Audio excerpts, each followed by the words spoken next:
हाय दोस्तों, कैसे हैं आप सभी। मैं डॉक्टर आनंद व्यास फिर से अपने YouTube चैनल पर आप सभी का स्वागत कर रहा हूं और आशा कर रहा हूं कि आप सभी ठीक है, मस्त है, एंजॉय कर रहे हैं। भगवान आपको खुश रखे।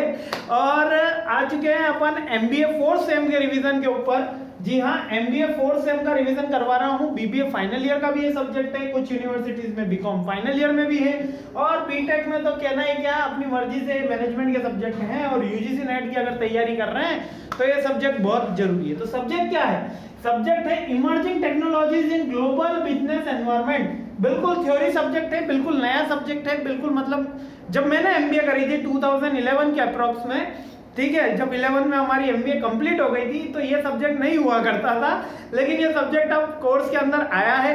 क्यों आया है, क्या इसके रिसेंट ट्रेंड्स हैं, क्या बातें होने वाली है, सब कुछ अपन डिटेल के अंदर चेक करेंगे। रिवीजन करा रहा हूँ, फर्स्ट यूनिट पूरा एक वीडियो के अंदर कंप्लीट कराने की कोशिश रहती है। जैसे कि आपको मेरी स्टाइल पता है कि एक वीडियो एक यूनिट खत्म। तो चलिए बिना कोई वक्त गवाए, क्योंकि MBA वालों के एग्जाम है भैया, तो बिल्कुल एग्जाम की ओर से तैयारी कर रहे हैं। मैं डॉक्टर आनंद व्यास फिर से आपका स्वागत कर रहा हूँ, और जरूर बताया करें कि समझ में आ रहा है कि नहीं आ रहा। तो सबसे पहले टॉपिक क्या है, हमारा सब्जेक्ट है emerging technologies in global business environment. अब ये जो ग्लोबल बिजनेस एनवायरनमेंट है हमारा, ये जो ग्लोबल बिजनेस एनवायरनमेंट है, यानी कि पूरी दुनिया को, पूरे वर्ल्ड को माना गया है बिजनेस का हब। और यहाँ पर इसका ग्लोबल बिजनेस एनवायरनमेंट में अब क्या हुआ है, सबसे पहले आपको बोलेंगे, अगर मैं पूछता हूँ आपसे कि ग्लोबली क्या इम्पैक्ट आया, तो आप बोलेंगे कि डेटा इंट्रोड्यूस करा गया है, क्लाउड कंप्यूटिंग हो रही है, आर्टिफिशियल इंटेलिजेंस आ गई है, ठीक है, टेक्नोलॉजी बहुत अपग्रेड हो गई है। तो वही सारी चीजें इस सब्जेक्ट के अंदर है, ठीक है। इतना इजी है, केवल आराम से आप स्कोर करोगे, केवल मेरे साथ पढ़ लेना, बहुत इजी लैंग्वेज में मैं बता रहा हूँ। सबसे पहले इसके अंदर जो पहला टॉपिक आता है फर्स्ट यूनिट में आता है इंडस्ट्री 4.0। अब ये 4.0 का मतलब है फोर्थ रिवॉल्यूशन। अच्छा, रिवॉल्यूशन का मतलब क्या है सर, कि इंडस्ट्री में जब टेक्नोलॉजी एकदम से चेंज हो जाती है, जैसे कि अपने यहाँ पर हरित क्रांति हुई, श्वेत क्रांति हुई, नीली क्रांति हुई, तो मतलब कि रिवॉल्यूशन की कोई क्रांति हुई, कि मतलब एकदम से जब टेक्नोलॉजी एकदम से टेक्नोलॉजी यहाँ चल रही थी, मान लेते हैं इस लेवल पे चल रही थी कि हमारे पास मोबाइल फोन हुआ करते थे, लैंडलाइन फोन हुआ करते थे, उनसे केबल ऑपरेटर के थ्रू टेक्नोलॉजी अपडेटेड थी और हम सब बात किया करते थे। एकदम से किसी ने मोबाइल फोन का विकास कर दिया, और वो भी कोडलेस वाला। यहाँ पर बहुत सारे नंबर आ गए और हम सब एक दूसरे से बात करने लग गए। एक मोबाइल फोन प्रोटोटाइप बनाया, बहुत बड़ा इस तरीके का कोडलेस फोन था, वो बनाया, और एकदम से हम स्मॉल थिन फोन के ऊपर आ गए। अब टच स्क्रीन के फोन आ गए, कीपैड के फोन खत्म होने की कगार पे हैं, फिर भी सस्ते वालों में अभी बचे हुए हैं। टच स्क्रीन के फोन पे आ गए। पहले मान लीजिए 16 KB की मेमोरी हुआ करती थी, अब 16 GB की, तो भैया कितने फोन के अंदर रैम आ रही है, ठीक है, 1 TB तक की मेमोरी एक्सपेंडेबल आ रही है। तो क्या हुआ, टेक्नोलॉजी जब एकदम से चेंज हो जाती है, मतलब टेक्नोलॉजी चेंज तो होती रहती है, इस क्रम से टेक्नोलॉजी चेंज होती रहती है, लेकिन जब यहाँ पे से चलने वाली टेक्नोलॉजी एकदम से ऊपर की तरफ बहुत ज्यादा मेजर चेंज आ जाता है, तो इसको हम रिवॉल्यूशन का नाम दे देते हैं। इसको क्या नाम दे देते हैं? रिवॉल्यूशन का नाम दे देते हैं। और यही हुआ था इंडस्ट्रियल रिवॉल्यूशन के अंदर। 1 2 3 निकल चुके हैं, फोर्थ रिवॉल्यूशन इसको माना गया है। पहला क्या, भाप की शक्ति का आविष्कार हुआ था, उसको फर्स्ट इंडस्ट्रियल रिवॉल्यूशन कहा था, क्योंकि तब ऑटोमेटिक मशीनें पहली टाइम इंट्रोड्यूस हो गई थी। भाप की शक्ति, कोयले से भाप बनाई, भाप से आविष्कार किया, तो बात की। तो अब फोर्थ रिवॉल्यूशन के अंदर क्या हुआ, फोर्थ रिवॉल्यूशन के अंदर कौन कौन से पॉइंट है, ये फर्स्ट यूनिट का पूरा कंसेप्ट है। तो अब ये fourth industrial revolution, 4IR, industry conceptualize rapid changes of technology, industry, social pattern of process of the 21st century due to increasing interconnectivity and smart automation industry। अब ये इंटरकनेक्टिविटी क्या है, इंटरकनेक्टिविटी क्या है सर ये इंटरकनेक्टिविटी का मतलब कि हर एक जना दूसरे जने से जुड़ा हुआ होता है, ठीक है। मतलब आपके पास जो एक ही डिवाइस है सिंगल, उसी से ही 25 चीजें कनेक्ट होंगी, तो ये इंटरकनेक्टिविटी आएगी। एक एलेक्सा को फोन लगाने से, बोलने से, फोन तो लगाना ही नहीं पड़ता, एलेक्सा को बोलने से कि स्विच ऑन द फैन, तो फैन ऑन हो गया, switch on the AC on हो गया, प्ले द म्यूजिक हो गया। तो एक ही डिवाइस के थ्रू हमने मल्टीपल डिवाइस कनेक्ट करे, इससे हमारा स्मार्ट रूम भी बन रहा है, स्मार्ट क्लासरूम भी बन रहा है, स्मार्ट टीवी भी अटैच है, फोन भी लग रहे हैं, मेल भी हो रहा है एक ही डिवाइस से। यही सब इंटरकनेक्टिविटी कहलाती है। मतलब कि एक डिवाइस मल्टीपल डिवाइस से जब कनेक्टेड होता है या एक डिवाइस बहुत सारे डिवाइस से कनेक्टेड होता है तो उसको इंटरकनेक्टिविटी को आजकल बहुत सारा बढ़ावा दिया गया। सिंगल यूज, ये मोबाइल का ही कंसेप्ट है। मोबाइल के अंदर आप देखिए कैमरा भी है, अलार्म क्लॉक भी है, टाइम के लिए वॉच भी दे रखी है आपको, बहुत सारे मल्टीमीटर्स भी, आजकल सेंसर्स भी इसके अंदर आ जाते हैं। इसके अलावा वीडियोग्राफी के लिए भी कैमरा आपका यूज हो जाता है, फोटोज के लिए भी यूज हो जाता है, इंटरनेट के लिए, ब्राउजिंग के लिए अलग से एप्लीकेशंस हैं, इसके अलावा चैटिंग के लिए अलग से पेजर का जो काम होता था वो उसके लिए एप्लीकेशंस है, वीडियो कॉलिंग के लिए एप्लीकेशंस हैं, और भी बहुत सारे मल्टीपल यूज हैं। तो इसी तरीके से मल्टीपल यूज को ध्यान में रखते हुए हमारा जो फोर्थ इंडस्ट्रियल रिवॉल्यूशन हुआ वो इंटरकनेक्टिविटी और मल्टीपल रिवॉल्यूशन मतलब मल्टीटास्किंग की मेन एबिलिटी करा। To make this change in the manufacturing facility need to look around the energy used in the 2022। यहाँ पर केवल मल्टीपल यूजेज ही नहीं बल्कि हम एनर्जी, पहली बार याद रखिएगा इंडस्ट्रियल रिवॉल्यूशन थर्ड तक कभी भी एनवायरमेंट प्रोटेक्शन की बात नहीं होती थी। पहली बार एनवायरमेंट को लेके बात कहां हुई भैया? इंडस्ट्रियल रिवॉल्यूशन फोर्थ में बात हुई, 4.0 फोर्थ में बात हुई कि हमको एनवायरमेंट के लिए भी करना है, हमको ऐसे प्रोडक्ट बनाने हैं जो मिनिमाइजिंग द रिसोर्सेज करें, मिनिमाइजिंग यूज ऑफ द अपने एनर्जी करें, मींस के एनर्जी का यूज बहुत कम करें बट प्रोडक्टिविटी इंक्रीज करें। तो इसलिए फर्स्ट टाइम इंडस्ट्रियल रिवॉल्यूशन 4 जो है न केवल इसलिए इंपॉर्टेंट है कि ये टेक्नोलॉजी अपग्रेड करता है बल्कि इसलिए भी इंपॉर्टेंट है कि ये एनवायरमेंट प्रोटेक्शन की भी बात कहता है कि न केवल ऐसी प्रोडक्ट बने जो एनहांस करे टेक्नोलॉजी, एनहांस करे प्रोडक्टिविटी, बल्कि उसके साथ में वो एनवायरमेंट बेनिफिशियल भी हो। ठीक है, ये सारी इसके अंदर बातें कही गई। आगे बढ़ते हैं।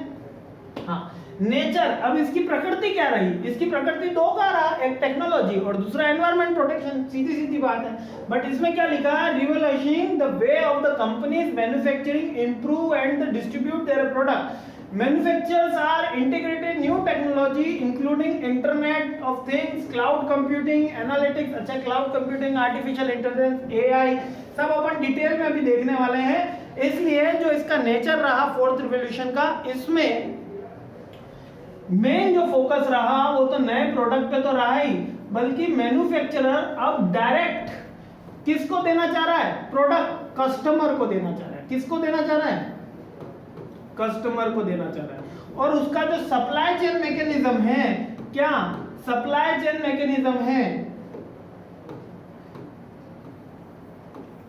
सप्लाई चेन समझते हैं ना, अपन ने पूरा डिटेल में पढ़ा है। सप्लाई चेन क्या होता है कि जो डिस्ट्रीब्यूशन चैनल होता है, वन वे टू वे, जैसे कि wholesaler retailer, wholesaler to retailer या होलसेलर टू अदर होलसेलर या अदर वेंडर्स, और फिर directly retailer, retailer to consumer. पिछले सेमेस्टर की बात रही थी, थर्ड सेम में मैंने डिटेल में पढ़ाया है।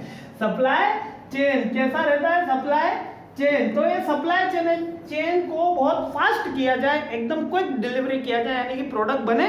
और इसलिए तो अब जो भी हम इंडस्ट्रियल रिवॉल्यूशन देखते हैं वो प्रोडक्टिविटी से ज्यादा, प्रोडक्टिविटी तो करता ही है, इसके साथ में एनवायरमेंट का प्रोटेक्शन भी करता है, इसके साथ रैपिड होना चाहिए। आज अपन देखते हैं ना, ओला उबेर तुरंत आनी चाहिए गाड़ी भैया।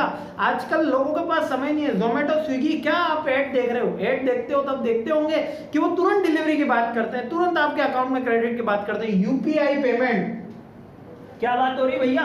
यूपीआई पेमेंट सिस्टम, अपन को एक आईडी बनाई, उस आईडी के थ्रू डायरेक्टली अकाउंट में पैसा आ जाता है। कितनी देर में आता है? क्लिक।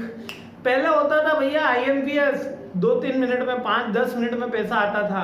उससे पहले होता था अपना क्या, नेफ्ट, आज भी होता है, 1-2 दिन में पैसा आता है या 3-4 घंटे में पैसा आता है। उससे पहले किसी के अकाउंट में पैसा पहुंचाना है, यानी कि भैया कोरियर करना होगा, मनी ऑर्डर भेजना होगा, 1 हफ्ते में पैसा। अब यूपीआई में रियल टाइम में पैसा ट्रांसफर होता है, रियल टाइम में। रियल टाइम में मतलब अभी आपने मुझे भेजा और अभी मेरे अकाउंट के अंदर आ गया, that is UPI payment system. तो ये क्या करा? ये है फोर्थ रिवॉल्यूशन, यही है इंडस्ट्रियल फोर्थ रिवॉल्यूशन की टेक्नोलॉजी इतने फास्ट कर दी जाए कि एक तो रैपिड हो, एक प्रोडक्टिव हो। अब हमको जो पैसा भेजने के लिए लाइनों में खड़ा होना पड़ता था, अकाउंट में पैसा जमा कराने के लिए लाइनों में जमा करना होता था, दोस्त कह देता था कि अभी आज बैंक बंद है, आज संडे है, आज नहीं आएगा पैसा, कल दूंगा, वो बहाने खत्म हो गए। प्रोडक्शन बढ़ गया, आउटपुट बढ़ गया, उसके साथ एनवायरनमेंट, जितने पेजेस बर्बाद होते थे, जितनी एनर्जी बर्बाद होती थी, जितना हमारा फ्यूल लगेगा अगर बैंक जाएंगे आएंगे, जो wastage of the time and money and the resources होता था, वो सब मिनिमाइज किया गया नए इंडस्ट्रियल रिवॉल्यूशन में। आई होप क्लियर हो रहा होगा।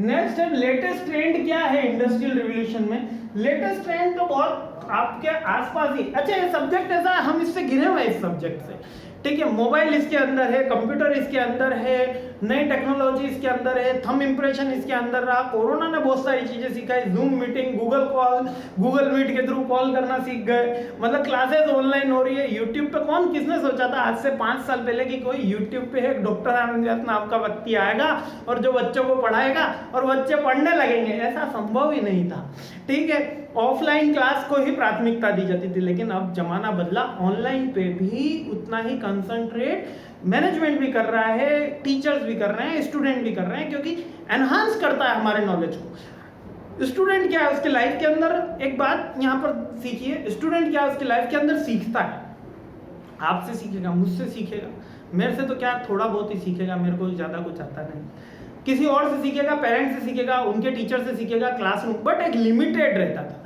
कि उसके क्लासरूम के टीचर, उसकी क्लास की लाइब्रेरी, उसके कॉलेज की लाइब्रेरी, उसके कॉलेज के प्रोफेसर, लेकिन अब उसको और नॉलेज चाहिए और डेवलपमेंट चाहिए, उसके लाइफ के अंदर और ग्रोथ चाहिए, तो वो क्या करे। पहले रिसोर्सेज नहीं थे, या तो वो पर्टिकुलर वो बंदे के पास जाए, लेकिन अब यूट्यूब हमको हेल्प करता है, टेक्नोलॉजी अब हमको हेल्प करती है कि विदेश बैठा हुआ कोई व्यक्ति से भी आप पढ़ सकते हैं, कोई दूसरे मतलब देश में कोई व्यक्ति पढ़ा रहा है, कोई अच्छा रिसर्च आर्टिकल उसने पब्लिश करा है, अपन उसको अपने घर पे पढ़ सकते हैं ई लाइब्रेरी के माध्यम से।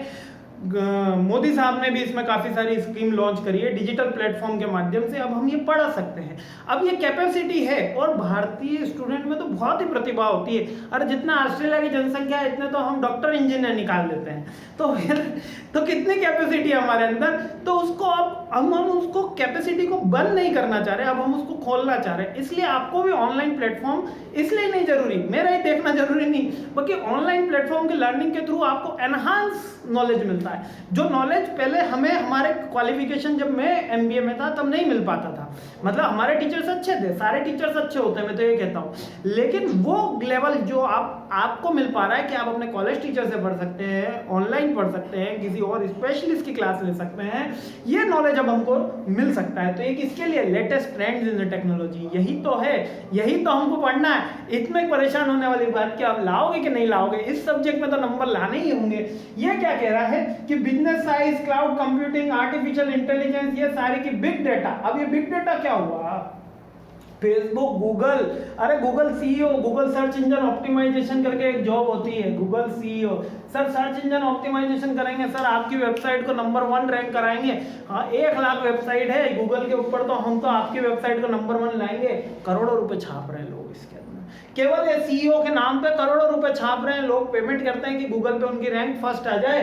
क्या हो रहा है, गूगल भी पैसा ले रहा है। बिग डेटा यानी कि बड़े डेटा को, मतलब लार्ज स्केल पे जब डेटा है 1 करोड़ लोगों का, 2 करोड़ लोगों का, सब पॉलिटिकल पार्टीज, बीजेपी, कांग्रेस, सपा, बसपा, सब इस डेटा को एनालिसिस करने पे कहाँ पे बूथ लेवल पे कौन सा जो वोटर है वो क्या चीज खरीद रहा है, क्या मांग रहा है, कौन से को लाइक कर रहा है, कौन सा मीम बन रहा है, सब ये बिग डेटा के अंदर आता है। देन द ऑटोमेटिक रोबोटिक्स भी आया है कि सेल्फ जो ड्रोन सिस्टम आया, ऑटोमेटिक रोबोटिक्स, ये सब हमारे रिसेंट ट्रेंड्स के अंदर और लेटेस्ट टेक्नोलॉजी के अंदर आए हैं। इसके अलावा आपको और भी बहुत सारे आर्टिकल्स मिल जाएंगे जो लेटेस्ट ट्रेंड के बारे में बताएं। लेकिन ये कितना लिखेंगे, 1 2 3 4 5 6 7 8 9 है ना, 1 2 3 4 5 6 7 8 9, ये 9 जो है अपने कोर्स का हिस्सा है। इसके अलावा तो पूरी कथा अनंत है कि रिसेंट ट्रेंड के अंदर तो भैया ऐसा हो गया कि कोरोना की वैक्सीन भी रिसेंट ट्रेंड में है, ठीक है, क्योंकि वो भी एक इंडस्ट्रियल रिवॉल्यूशन का पार्ट थी। पहले कोरोना की वैक्सीन थोड़ी हुआ करती थी और उसको अभूतपूर्व, भारत के वैज्ञानिकों की मैं बहुत ही ज्यादा प्रशंसा करता हूँ कि अभूतपूर्व 1.5-2 साल के अंदर एक वैक्सीन बना लेना, जो पहले 50-50 60-60 साल तक एक वैक्सीन नहीं बन पाती थी, वो बना लेना ही अपने आप में बहुत बड़ी कामयाबी है। ठीक है, भारत के वैज्ञानिकों को मेरा सादर नमन है इस बात पे। तो ठीक है, क्या कौन कौन से पॉइंट्स हैं जो हमारे कोर्स में है, यानी कि इंडस्ट्रियल रिवॉल्यूशन के कौन से पॉइंट्स हैं जो हमारे कोर्स में है। पहला है आर्टिफिशियल इंटेलिजेंस। अब एक एक पॉइंट और एक तरह डिटेल। अभी आर्टिफिशियल इंटेलिजेंस क्या होता है? एक तो ब्रेन होता है, जो हमारे को ह्यूमन ने ब्रेन दिया है, भगवान ने ब्रेन दिया है, ह्यूमन के अंदर होता है। ये क्या है? जो जिससे हमारा पूरा का पूरा इंटेलिजेंस सिस्टम यानी कि बॉडी काम करती है। एक आर्टिफिशियल इंटेलिजेंस मीन्स कि उसको प्रोएक्टिव बना देना, उसको डिटेक्ट करवा लेना। यानी कि अब आप देखेंगे कि YouTube में आर्टिफिशियल इंटेलिजेंस बहुत यूज होता है, फेसबुक में यूज होता है, सारे सोशल नेटवर्किंग प्लेटफॉर्म पे।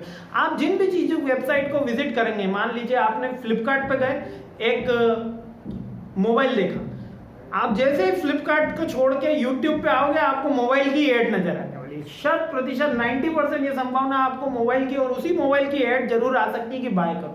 तो ये आर्टिफिशियल इंटेलिजेंस उसने आपको ऐसा रिदम कर दिया, एल्गोरिदम ऐसा डेवलप हो गया कि वही चीज आपको बार बार रिपीट होती है।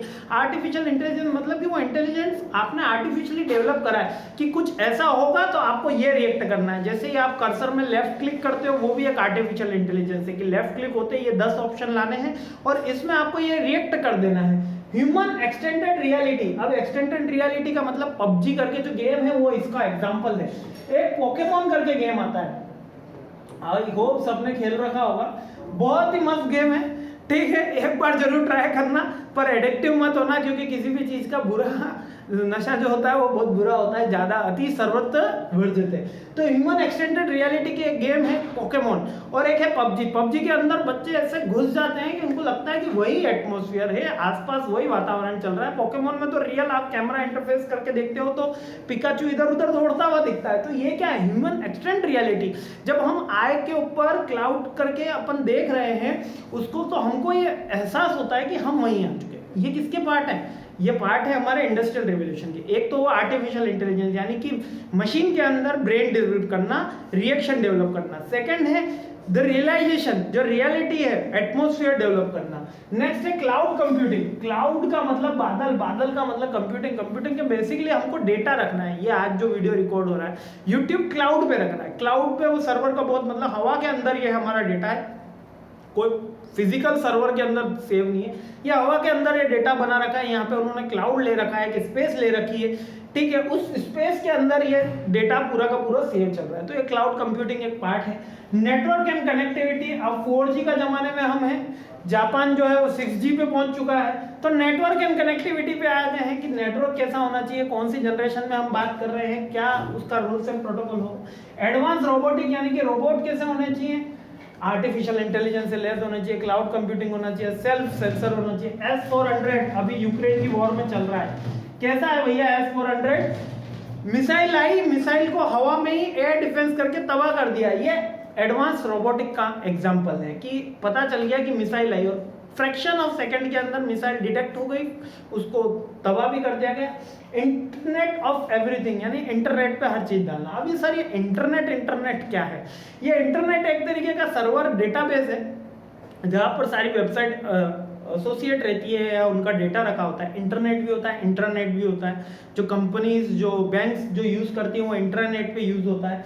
इंटरनेट मतलब एक तरीके का सर्विस, ये www के द्वारा चलता है। अमेरिका में सिचुएटेड एनजीओ है वो चलाता है इंटरनेट। ठीक है, इंटरनेट आ गया, इंटरनेट चला गया, क्या इसका है मतलब है कि वहां से हमारी कनेक्टिविटी जो है यूएसए के ऑफिस से वो बनी हुई है। ठीक है, बिग डेटा एनालिटिक्स। अभी बिग डेटा का मतलब है कि जो हमारे गैदर्स हो रहा है, अगर फेसबुक को देश मानते हैं तो दुनिया का दूसरा नंबर का सबसे बड़ा देश होता है फेसबुक, इतने उसके ऊपर यूजर्स हैं। ठीक है, तो बिग डेटा उन सारे यूजर्स का डेटा, किस एज ग्रुप के हैं, किस कास्ट के हैं, कम्युनिटी के, कौन सी लाइकिंग है, डिसलाइकिंग है। आजकल तो हर चीज हम फेसबुक पे डालते हैं और उसका एनालिटिक्स करना कि कौन से कस्टमर ऐसे हैं जो आपके प्रोडक्ट को बाय करेंगे और कौन से नहीं बाय करेंगे। और एडिटिव मैन्युफैक्चरिंग का मतलब है 3D मॉडल से अगर हम कोई चीज बनाते हैं, जैसे 3D मॉडल से अगर हम कोई चीज बनाते हैं तो वो एडिटिव मैन्युफैक्चरिंग के अंदर है ना। एडिटिव मैन्युफैक्चरिंग के अंदर ही है। तो अपने बचपन से अपन A3 इस तरीके का बनाने आए हैं, लेकिन एडिटिव मैन्युफैक्चरिंग का मतलब कि हम जब 3D प्रिंटर्स का यूज करके कोई चीज, आज आपको पता खुशी की बात होगी कि IIT वालों ने फर्स्ट टाइम हमारा 3D हाउस भी बना के तैयार कर दिया। मींस क्या, प्रिंटर से प्रिंट जैसे आप निकालते हैं हाउस भी निकलेंगे, और इसके काफी 3D प्रिंटर्स भी आते हैं, 3D पेन भी आते हैं। वो एडिटिव मैन्युफैक्चरिंग और साइबर सिक्योरिटी और ट्रांसपेरेंसी एंड प्राइवेसी, ये एक कंसर्न के इशू है हमारे इसके अंदर फोर्थ रेवोल्यूशन के, यानी साइबर सिक्योरिटी। जैसे कि यूक्रेन और रशिया की वॉर हो रही है अभी, तो साइबर सिक्योरिटी एक प्राइम इशू बना हुआ है, ट्रांसपेरेंसी है। ये 9 पार्ट्स जो है अपने कोर्स में है। अगला चलते हैं, realignment in the political, economical, social, culture and technological factors that are driving in the change of international business management. अब पहले तो इंटरनेशनल बिजनेस मैनेजमेंट क्या होता है ये समझ लो, IBM। थोड़ा सा फिर से लिख देता हूं मैं,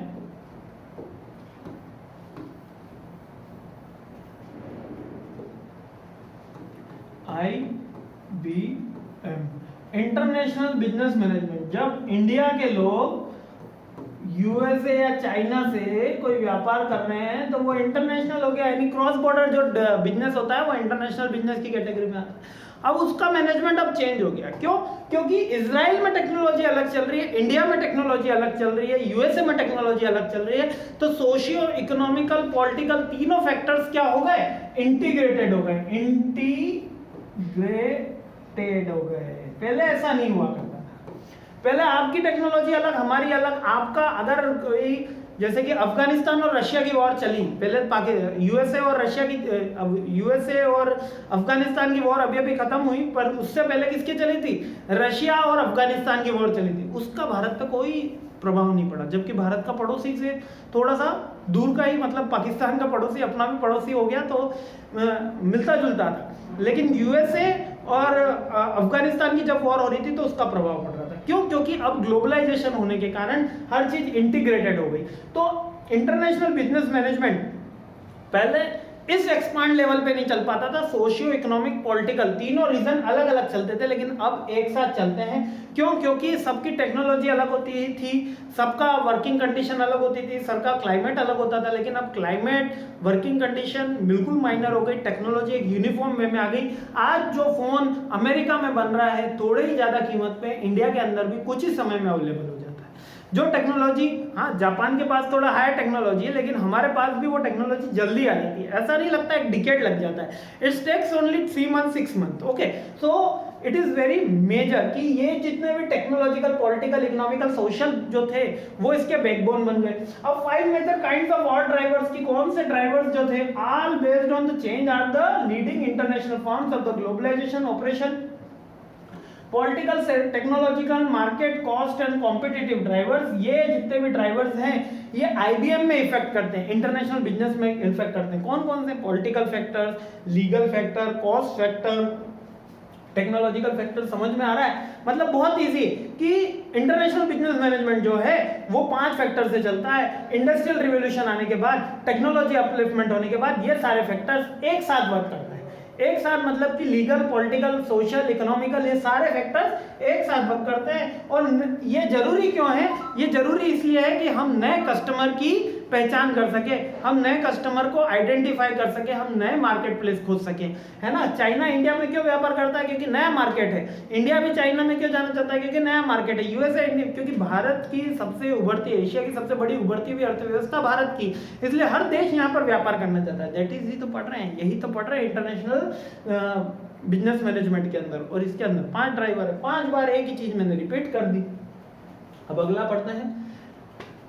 अब ग्लोबलाइजेशन, ग्लोबलाइजेशन को क्या कहते थे? वसुधैव कुटुंबकम। हम तो पहले से कहते थे, बाद में ये लोग कहने लगे कि ग्लोबलाइजेशन, हर देश दूसरे देश के साथ मुक्त व्यापार कर सकता है। लेकिन अब नेचर चेंज हो गया है। अब नेचर क्या चेंज हो गया है? अब सर्विस इंडस्ट्री जो है वो गुड्स से ज्यादा फास्ट बढ़ती है। अच्छा, सर्विस इंडस्ट्री कैसी? जैसे कि हमारा कॉल सेंटर हो गया, BPO हो गया, KPO हो गया, नॉलेज प्रोसेस आउटसोर्सिंग हो गया, ठीक है। हमारे यहाँ का डाटा जो थर्ड पार्टी आउटसोर्सिंग होते हैं, वो इंडस्ट्री अब ज्यादा बढ़ रही है ग्लोबलाइजेशन में। पहले ऐसा गुड्स इंडस्ट्री बढ़ती थी।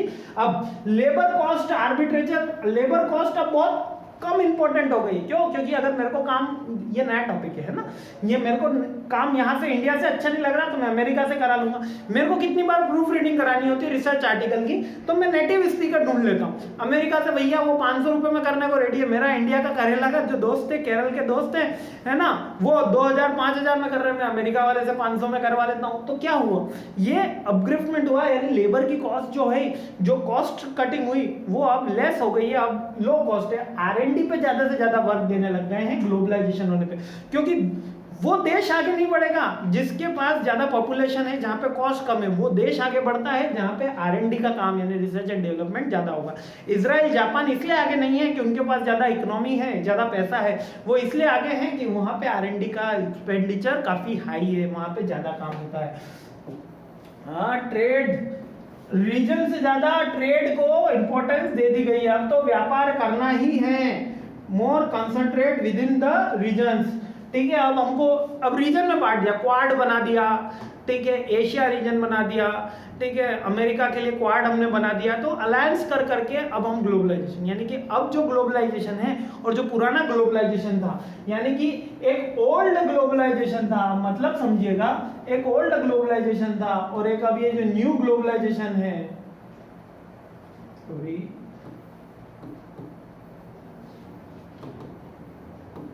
इसमें बहुत फर्क आ गया। पहले जो था वो गुड सेंटर था, अब सर्विस सेंटर है। पहले जो था केवल प्रोडक्शन की बात होती थी, पहले नए मार्केट की बात होती थी, अब रिसर्च एंड डेवलपमेंट की बात होती है। अब पहले लेबर कॉस्ट मल्टी आइडेंटिफाई करी जाती थी, अब आइडेंटिफाई नहीं करी जाती। ठीक है, तो आई होप, और कितना है, तो देख लेते हैं changing nature of regulatory environment and new age of ethics.